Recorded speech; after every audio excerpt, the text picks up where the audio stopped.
kos politik itu ternyata tinggi. Tidak ada kemudian investasi membangun chemistry dengan masyarakat maupun yang lainnya itu luluh lantah dengan 1-2 hari, bahkan bukan 1 hitungan jam lah. Nggak bisa kita mengandalkan Asop dengan pecinya, dengan sarungannya, maupun yang lainnya. Karena pemilihnya sudah heterogen. Jangan-jangan anggota yang masuk ke parlemen itu juga nggak tahu misi partainya seperti apa, yang penting duduk. Apalagi kalau kemudian sudah berbicara masalah kapital. Yang ada di benak otak pikirannya kan mengembalikan modal. Dan saya pikir harus diingatkan kepada masyarakat bahwa ongkos pilkada ini mahal loh. Kami menganggarkan lebih daripada 100 miliar kan. Saya pikir ini harus dibangun chemistry ini dalam kerangka yang gembira gitu. Jangan baperan lah. Jadi kalau pertanyaannya apakah P3 kerjasama dengan PDI kan eker. Ada ngancan parat. Evaluasinya bagaimana? Itu bukan makom saya untuk mengevaluasi, yang mengeluarkan surat keputusan dong.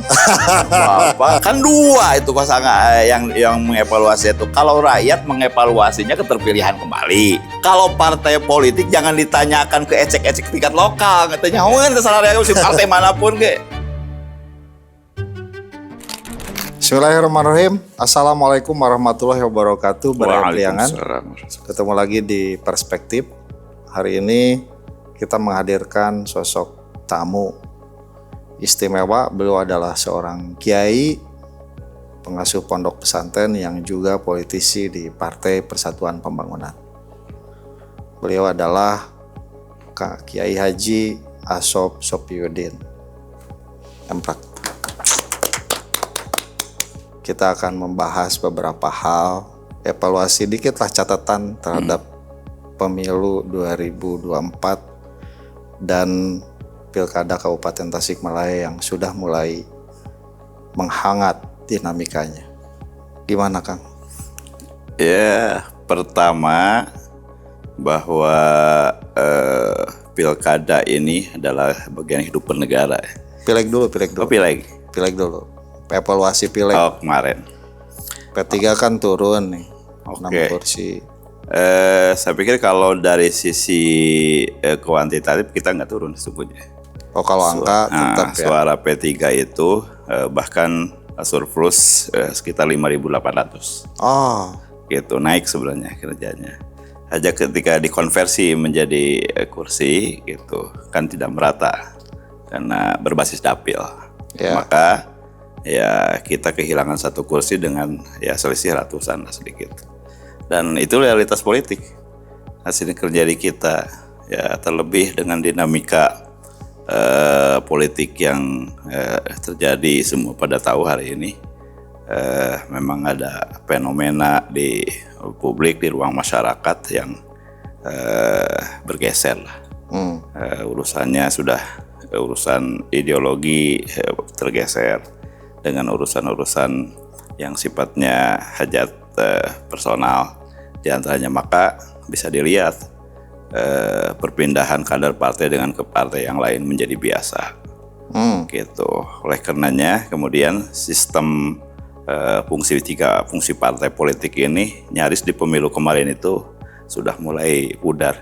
Dan ini sebagai tantangan bagi para aktivis partai politik ya, karena memang ada yang terbangun dulu dengan pola kaderisasi berjenjang dan yang lainnya, bahkan di pemilu yang kemarin itu nyaris sudah punah.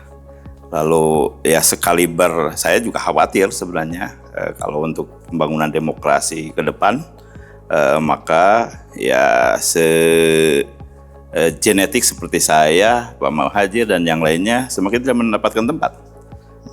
Ya kalau bahasa mengutip salah satu tokoh RI, Bang Pacul, ya para Korea saat sekarang ini sudah tidak punya tempat di sistem pemilu yang saat sekarang ini. Jadi sangat menyusahkan para Korea itu ya? Ya enggak juga lah. Gitu. Ini faktor apa yang ya khususnya bagi P3 ya, karena ini terjadi secara nasional. Apalagi ya Tasik kan kabupaten basis lah ya. Ini semacam anti klimaks bahwa yang merobohkan sebuah opini ya bahwa Tasikmalaya ini basis hijau gitu. Gimana, Kang? Iya, tadi saya kan sampaikan kalau di konteks lokal daerah Tasik, saya pikir tidak jauh-jauh amat. Karena kan hitungannya bukan hitungan kursi saja. Semua artinya masih berjalan di relnya. Lalu ketika kemudian hari ini kalau yang dilihatkan sisi pragmatisme, maka tentu senior saya menyampaikan ya tentang modal politik ada 5 tas itu ya terjadi hari ini. Kos politik itu ternyata tinggi. Tidak ada kemudian investasi membangun chemistry dengan masyarakat maupun yang lainnya itu luluh lantah dengan 1-2 hari, bahkan bukan satu, hitungan jam lah gitu. Hitungan jam yang saya lihat di lapangan. Tapi itu yang fenomena saat sekarang terjadi. Belum lagi kemudian ketika digabungkan dengan isu pilpres. Nah, hampir nyaris partai lokal ini ya tergerus dengan dinamika dan yang lainnya. Maka tentu saya waktu broadcast di sini ya politisi ini harus seperti saya lihat saat sekarang ini, mendengar ketajaman bagaimana insting naluri ya salah koalisi misalkan berpengaruh ke bawah, salah figur berpengaruh ke bawah, dan itulah yang terjadi pada pemilu yang saya tidak mengatakan brutal ya. Karena tadi yang ditanyakan terkait dengan P3, memang disadari kita gagap dari sana. Karena aktivis P3 itu kan berasal bukan dari aktivis kampus. Secara dialektika dinamika yang berkembang pada hari ini juga tidak bisa mengimbangi, tetapi lebih pada patronase ya masyarakat yang levelnya kelas bawah lah. Dari kaum sarungan, kemudian dari pedesaan yang kemudian tidak mengalami pendidikan politik yang tertata, teratur, sehingga masih sifatnya paguyuban. Maka pondasi inilah yang mungkin barangkali kesalahan partai politik yang harus saya evaluasi ke depan, masih mengandalkan figur lokal yang tergerus dengan yang lainnya. Kedua itu ke depan apapun partainya, baik partai bernaungan agama ataupun nasionalis, saya pikir hari ini harus memang di samping aspek pemilih yang hari ini kan generasi Z, gitu, anak-anak muda. Nah, yang historis juga ya. Ya, ini juga kita harus adaptasi hari ini. Nggak bisa kita mengandalkan Asop dengan pecinya, dengan sarungannya, maupun yang lainnya. Karena pemilihnya sudah heterogen. Dulu kan kita tidak mengenal media, gitu. Akulturasi budaya ini dengan teknologi cukup pesat, sehingga kalau partai hanya mengandalkan mimbar ke mimbar, patronase itu lewat hari ini. Dan saya pikir hari ini kalau pemilunya seperti ini, ya hanya orang yang mampu beradaptasi dengan lingkungan. Ya, pokoknya saya pikir yang kedua, yang kekuatan struktur manajemennya kuat, tertata lah, gitu. Bukan saya ingat. Yang ketiga yang punya duit. Gitu. Kalau enggak gitu, ya udah lewat. Apapun partainya. Oleh karenanya hari ini kader sudah lagi tidak tersegmentasikan ideologi. Ya kayak angkot aja melihat partai. Ini kan berbahaya bagi sistem demokrasi kita. Kalau dulu ada istilah bajak membajak, saat sekarang nggak usah dibajak juga. Datang sendiri sekarang. Bahkan ada beberapa caleg yang kemudian mengamati daftar di sini peluangnya agak kurang, kemudian dalam hitungan jam bisa mendaftarkan di partai yang lain. Satu orang gitu. Bisa daftar di 2 atau 3 partai. Padahal dulu saya sempat positive thinking ketika ada sistem sipol misalkan. Tapi ternyata nggak diberlakukan juga, nggak terseleksi gitu. Yang terpenting punya KTA, kemudian maka daftar dadakan sudah biasa hari ini. Jadi pileg ini sudah kebutuhan person itu ya, ketimbang kebutuhan partai politik. Iya, marketnya saat sekarang ini sudah liberal, hukum pasar, tidak ada lagi seleksi ideologi.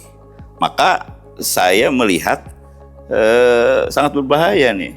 Partai politik ini sebagai pilar demokrasi itu ya nanti yang ada di parlemen itu nggak tahu apakah mungkin terideologi oleh misi partainya. Jangan-jangan anggota yang masuk ke parlemen itu juga nggak tahu misi partainya seperti apa, yang penting duduk. Apalagi kalau kemudian sudah berbicara masalah kapital, yang ada di benak otak pikirannya kan mengembalikan modal, gitu. Dan modal hari ini saya dengar dari ini ya cukup besar sekali. Ya, saya tidak ini kan lah. Penilaian masyarakat banyak ya yang di tempat saya misalkan orang nggak pernah masuk kerja, nggak pernah ngomong, nggak oleh partai juga nggak ada disanksi dan yang lainnya tiba-tiba terpilih, kemudian yang lainnya rajin dan yang lainnya enggak. Jadi itu bukan ukuran penilaian pada hari ini itu. Walaupun pada akhirnya ketika duduk di DPRD kan tetap ukuran kualitatif kan yang ditilai oleh masyarakat. Iya, itulah sebenarnya kan seleksinya ada di partai. Bagaimana kemudian masuk ke parlemen, kemudian partainya tidak melakukan seleksi itu. Gitu. Apa hanya mengandalkan Bintek nanti setelah jadi kan enggak? Ya enggak juga kan, Bintek itu Iya. ya sangat terbatas tetap. Ya saya cukup bukan karena saya nggak masuk ya. Cukup kemudian miris juga gitu. Membangun alam negeri Ya seperti kalau ini. Akang ngomong nggak miris, kalau saya miris. Sosok seperti Kiai Asop yang ya everybody know lah. Saya kan pengalaman sudah sering, aktivisnya, jadi udah pemikirannya, gagasannya kan cukup membentengi gitu. ya kan hari ini tidak perlu gagasan masyarakat ini. Ya kan? Orang membangun 5 tahun misalkan. Saya gitu. pikir pelaku politiknya lah, kalau masyarakat ngikut-ngikut aja kan. Karena memang pelaku politiknya wah menghalalkan segala cara gitu ya. Iya, itulah yang terjadi hari ini. Begitu. Tapi terlepas dari semua itu, pasti ya setiap masa, setiap era pasti melakukan evaluasi. Dulu ketika sistem multipartai berganti kemudian menjadi pengurusan partai, kemudian sistem terbuka dan tertutup itu berdialektika, berdinamika. Pasca reformasi dengan berbagai uji event lah. Ya, dulu kemudian tidak disatukan dengan eksekutif. Hari ini kan di kita ini malah jigjag gitu.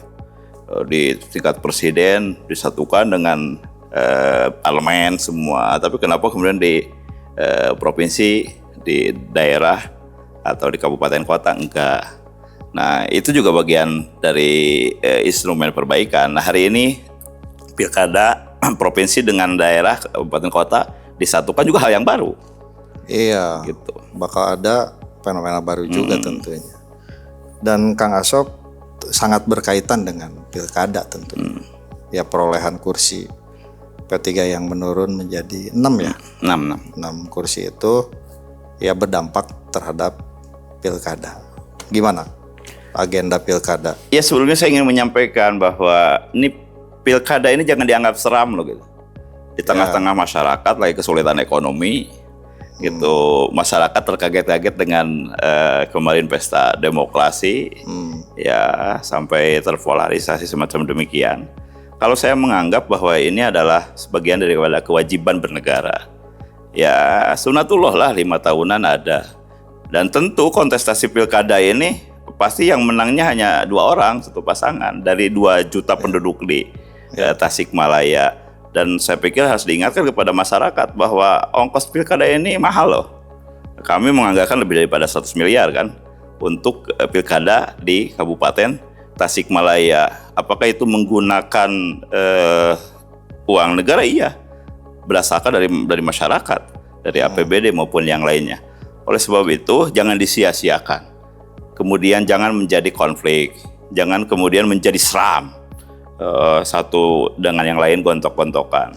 Ya, saya selalu berkata berkali-kali bahwa inilah pusat kedewasaan, bahwa ini adalah milik bersama. Lakukanlah secara riang gembira gitu, sesuai dengan proporsinya, mana yang punya kewajiban mencoblos, mana kewajiban berkampanye, mana kewajiban yang kemudian menjadi kandidat, dan yang lainnya jangan dicampur adukan gitu semua. Iya. Artinya di tengah segala-galanya, di tengah hiruk-pikuk dinamisnya politik pada hari ini, jangan kemudian memporak-porandakan rajutan antar masyarakat gitu.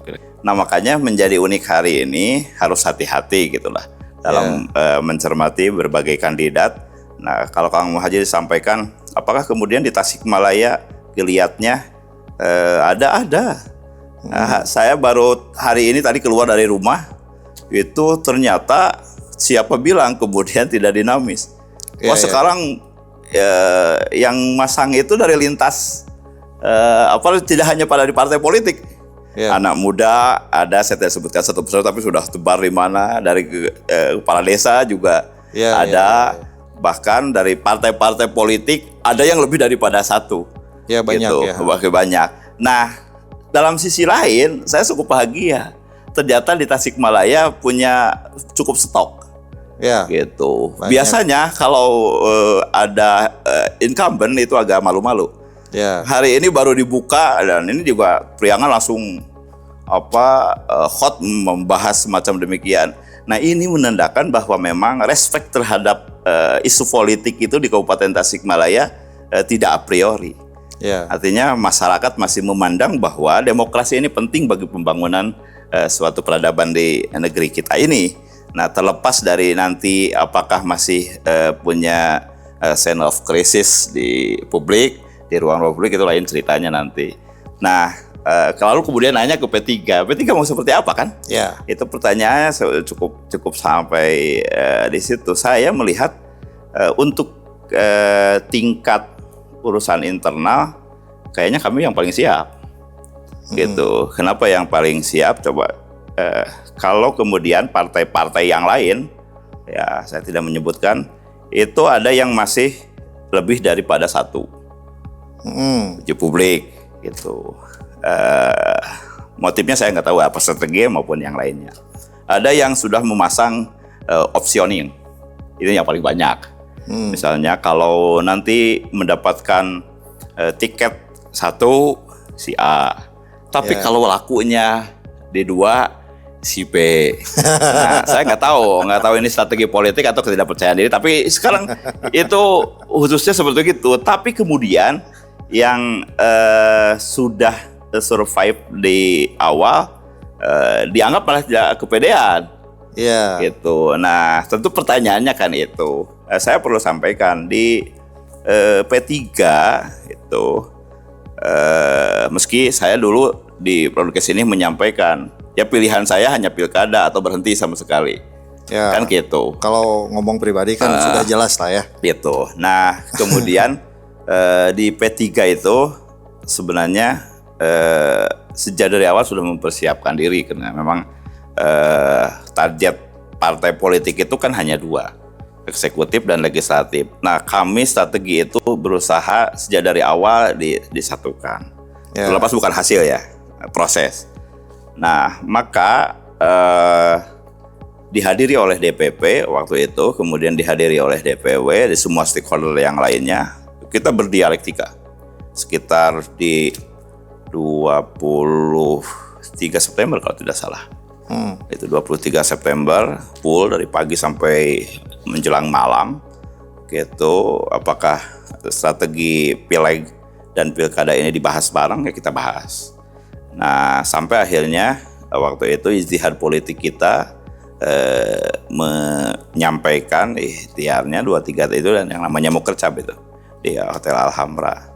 Ya, maka memutuskan salah satu kader pimpinan kami waktu itu kemudian direkomendasikan untuk dipertimbangkan di tingkat DPW, ya, sampai kemudian pleno DPC gitu, kemudian akhirnya diserahkan ke DPW, terhalang oleh dinamika pileg, terhenti.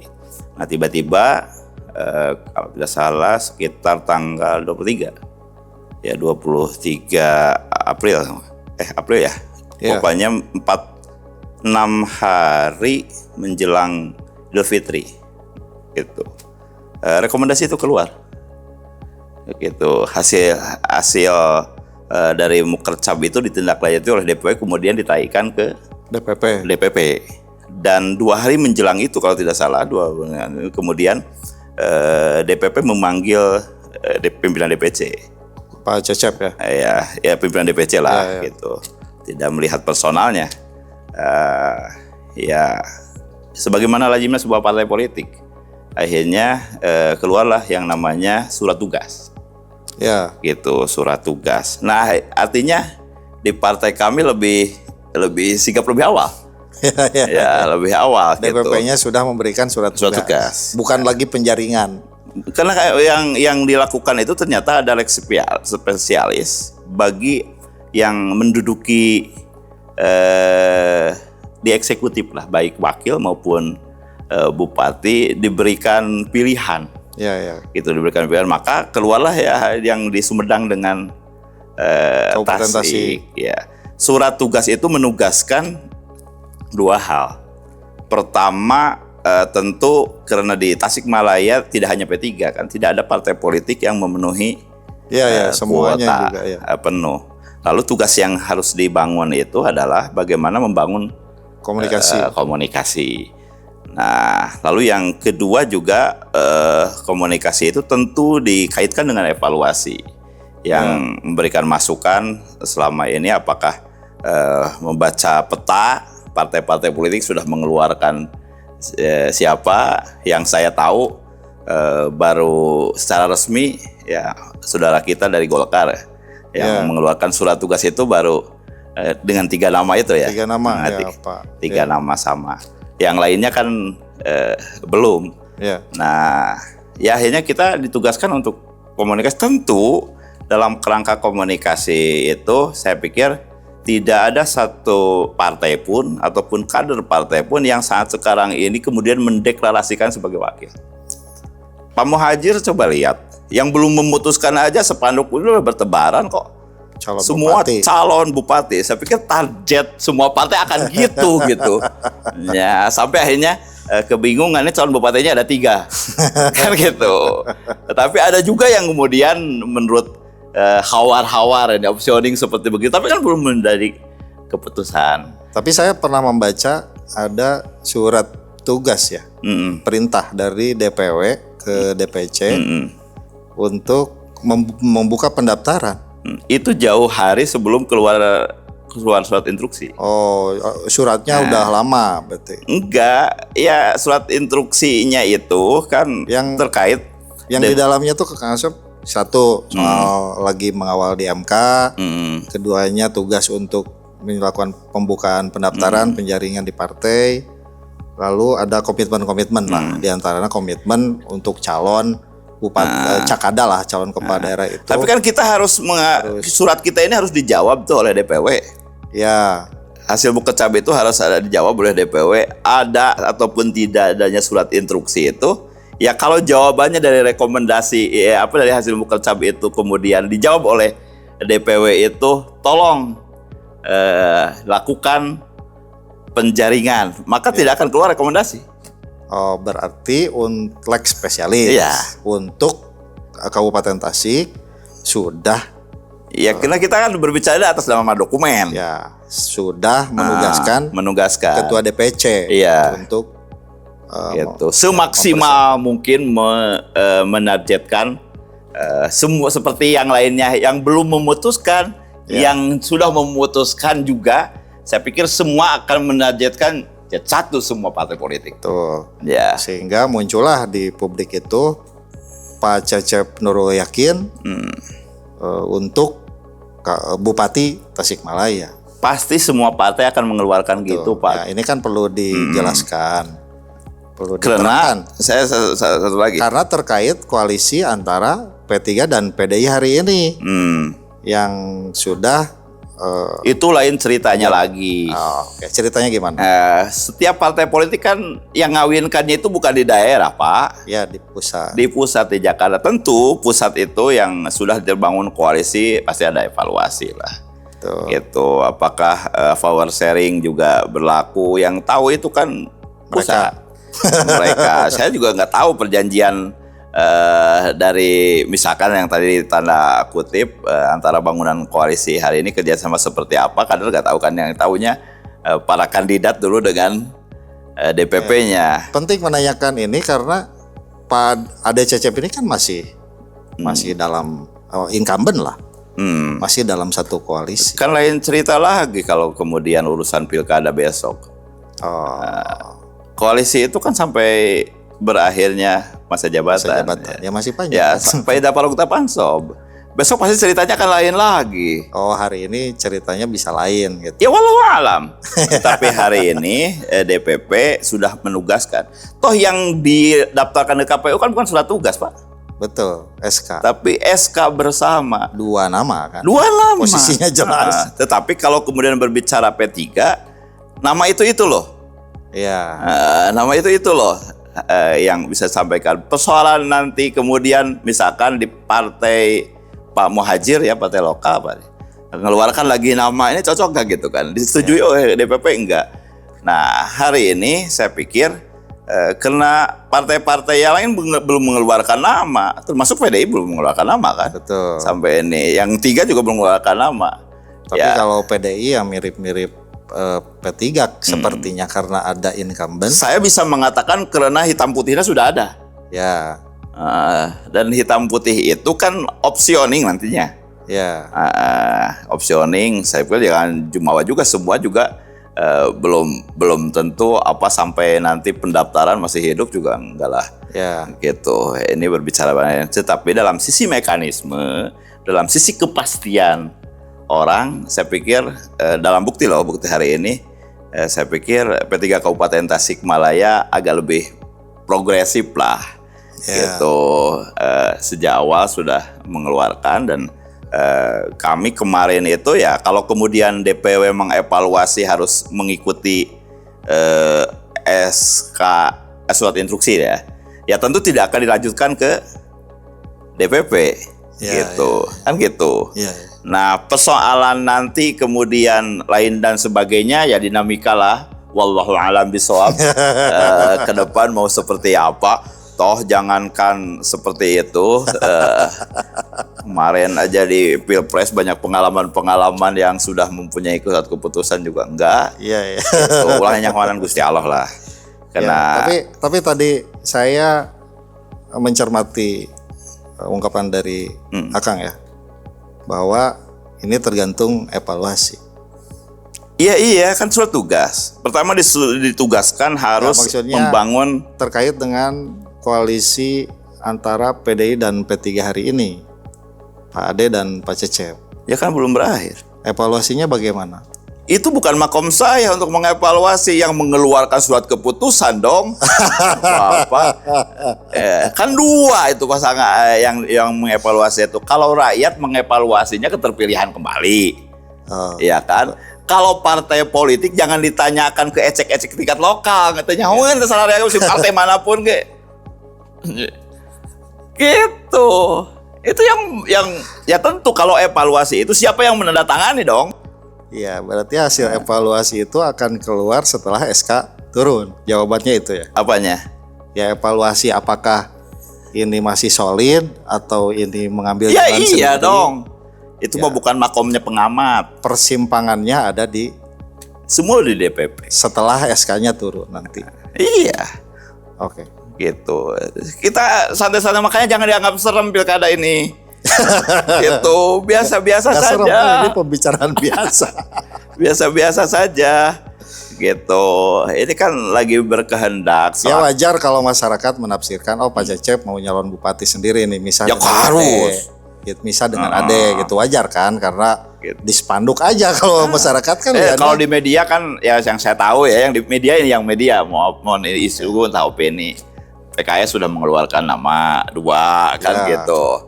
Nah kemudian PKB mah mendeklarasikan gitu, berani di spanduk termasuk kawan saya gitu kan, itu dan yang lainnya. Bahkan saya berceloteh kepada teman-teman yang di parlemen, itu bener teh rek marundur jadi anggota dewan teh. Gitu. Ya mungkin juga ada sebagian yang gimmick, itu ada sebagian, itu wajar-wajar saja. Tapi hitam putih itu nanti pada saatnya pendaftaran di bulan Agustus. Gitu. Di bulan Agustus termasuk syarat formil dan materialnya dipenuhi. Termasuk saudaraku yang di kota. Itu di kota, apakah mentang-mentang dia pernah menjabat hanya 2 tahun 5 bulan 13 hari, kemudian kurang, bahkan saya bercolok ketika makan bareng dengan panjenengan gitu. Terus nulikeun ana eta meureun leuwih.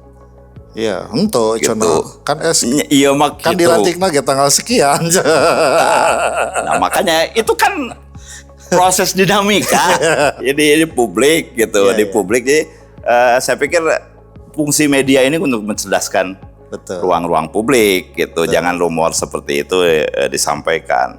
Nah, juga saya nggak tahu mungkin apakah saudaraku itu hanya untuk tes dan yang lainnya, wallahu alam, sebelum mendapatkan surat resmi dari partainya. Ya kalau saya nanya ke Akan kan levelnya level prediksi akurat nih. Enggak juga. Seperti memprediksi diri sendiri. Ya kan biasanya gini, kalau di pondok ya, di pondok 5 dikurangi 2 tinggal 3 gitu. Iya, iya. Nah, gitu. Jadi 2, 5, 13 itu kalau ke 5 sisanya oleh siapa gitu kan. Iya, iya, iya. Begitu hungkul. Iya, iya. Hanya itu kan bahasa awam, Iya, iya. bukan bahasa akademis. Iya, berarti Nah, akhirnya harus hati-hati juga gitu. Harus enggak, hati-hati. soalnya saya nanya ke ketua fraksi PDI di podcast yang sebelum ini. Gimana nih soal Pak Ade dan Pak Cecep? Kita masih solid. Dan belum ada statement apapun. Ada pemerintahan kabupaten Ade Cecep ini masih solid. Ini kan berbeda dengan apa yang berkembang. Spekulasi dan lain sebagainya. Saya tidak dalam rangka spekulasi, makanya menanyakan ini masih solid apa enggak? Kan jawabannya nanti hasil evaluasi dari. Iya, sebab yang menyatakan solid ataupun tidak ini dalam perhelatan pilkada itu kan fungsi administratif. Betul. Fungsi administratif itu dibumbui oleh SK bersama yang itu makomnya bukan di level daerah. Iya. Gitu. Makanya tugas kita ini hanya mengeluarkan satu nama dulu. Iya. Iya. Gitu. Kalau tidak optioning dan tidak repot-repot hari ini berdinamika, ya silakan. Nah, kemudian akhirnya balik diberikan tugas. Jangan yang mitra koalisinya. Tentu kalau mitra koalisi yang harus kita cari ya yang punya 4 ke atas dong. Betul. 4 ke atas. Gitu, tapi tidak yang kurang ke bawah juga bisa bergabung bersama-sama. Nah, kebetulan saat sekarang ini kan halal bihalal. Iya. Kalau kemarin dengan PKB kan kami diundang, Iya. bukan kami yang datang diundang, dan saya konon ceritanya juga PKS diundang, kemudian itu Nasdem juga diundang, P3 juga diundang. Lalu dalam waktu yang sebelumnya juga Golkar bertemu dengan PDIP. Ya biasa gitu kan, biasa. Nyaulah amis Ambon. Tanya hopul pen di itu nagen. Iya. Apa ya, saya pikir ini harus dibangun chemistry ini dalam kerangka yang gembira gitu, jangan baperan lah. Saya mau menanyakan satu hal gitu ya. Ini kan kita berandai-andai atau analisa lah ya. Karena faktanya sudah terjadi, contoh pertemuan dengan PKB. Ada informasi nih ya. Kalau PKB dan P3 ini mencoba berkoalisi gitu ya. Koalisi hijau lah. Itu benar, Pak? Kalau soal mencoba kan dulu juga sama. Pernah dengan PKB jadi di zaman Tahiyat. Ya. Pernah dengan PKB sudah berbentuk SK, malah bukan surat tugas gitu. 2 jam juga kemudian rebah gitu pernah. Jadi saya pikir negeri kita ini, apalagi daerah kita ini, kabupaten, tidak bisa dibangun oleh satu kekuatan saja.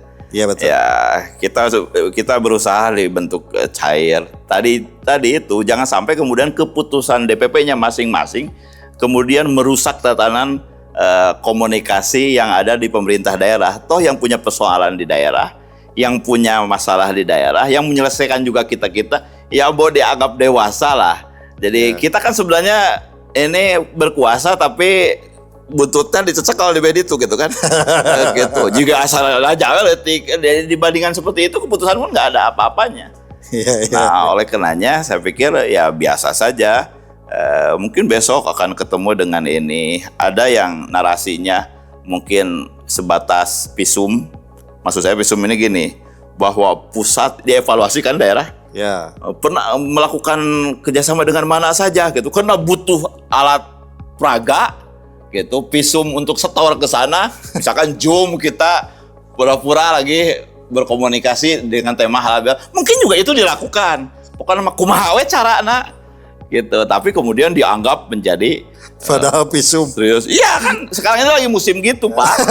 Ya, di partai politik itu kalau rapat koordinasi maupun yang lainnya semua partai harus hadir gitu. DPP yang menyampaikan kita hadir semua kan di sana gitu. Padahal nggak kedengaran semua. Saya melihat hari ini itu banyak gimmick seperti itu. Hanya sebagai konsumsi visum kira-kira gitu. Makanya jangan dianggap serius lah. Ya, Gitu. tapi ukuran arah ke depan itu kan ukuran langkah sekarang. Ya kenapa di DPRD tidak dicantumkan itu kan? Setiap kali para politisi, para ketua partai ketemu di DPRD di fraksinya masing-masing. Jadi orang dianggap bahaya itu kalau disepandukan tukangnya gitu kan. Kalau saya curiga setiap kali ada background di belakang itu ada kepentingan laporan kalau kan tadi selalu mengatakan di partai politik itu kan yang selalu ditakutin satu ketua DPP. Ya. Ketika malaikat pencabut nyawa gitu kan. Itu kira-kira gitulah. Iya. Oke, terakhir harapan. Harapannya gimana ke depan? Ya harapannya saya begini. Pertama harap dipahami bahwa yang akan menjadi bupati wakil bupati itu 2 orang. Ya gitu. Kalau 3 pasangan berarti lebih banyak yang gitu. kalahnya gitu ya. Hanya 2 orang dari putra terbaik bangsa di daerah Kabupaten Tasikmalaya pasti 2 ujung-ujungnya. Tetapi juga kita harap dimengerti fungsi partai politik itu seleksi kepemimpinan. Tuh. Maka ruang-ruangnya hari ini jangan kemudian dicurigai semua pihak kan memang fungsi akselerasi aktualisasinya di sekarang. Ya. Itu uji kelayakan dan uji kepatutannya sebagai pemimpin. Ya. Karena kita menggunakan 2 parameter. Parameter pertama adalah administratif, pendaftaran ke KPU, dan pendaftaran ke KPU itu ternyata yang melegalkan itu Jakarta. Gitu, seberapa besar pun. Kan banyak partai politik yang sudah di beberapa daerah ya, yang sudah memenuhi kuota, bisa mendaftar sendiri, bahkan terdaftar, terkoalisi, terkajakan. Kan gitu tuh banyak seperti begitu, ya apalagi kami.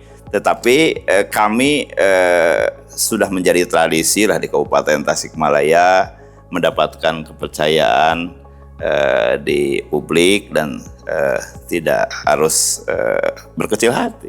Ya. Sekiranya ini menawarkan gagasan, menawarkan kader, toh yang memilihnya juga nanti adalah pasar, masyarakat, ya tidak ada salahnya kemudian kami mempersiapkan dari optioning itu.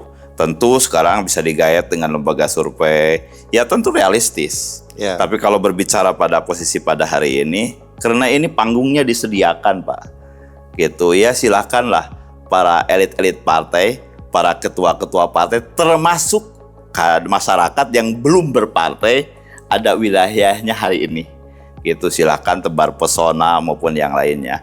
Nah di P3 sendiri, ketika ditanya, apakah saya mau maju misalkan, ya yang namanya penugasan paling ban cadangan lah, ban serep gitu, tahu dan yang lainnya. Nah tetapi hari ini saya sampaikan kepada publik bahwa memang suka tidak suka samina wa ta'na di P3 ini ternyata sudah pada tahapan diberikan surat tugas.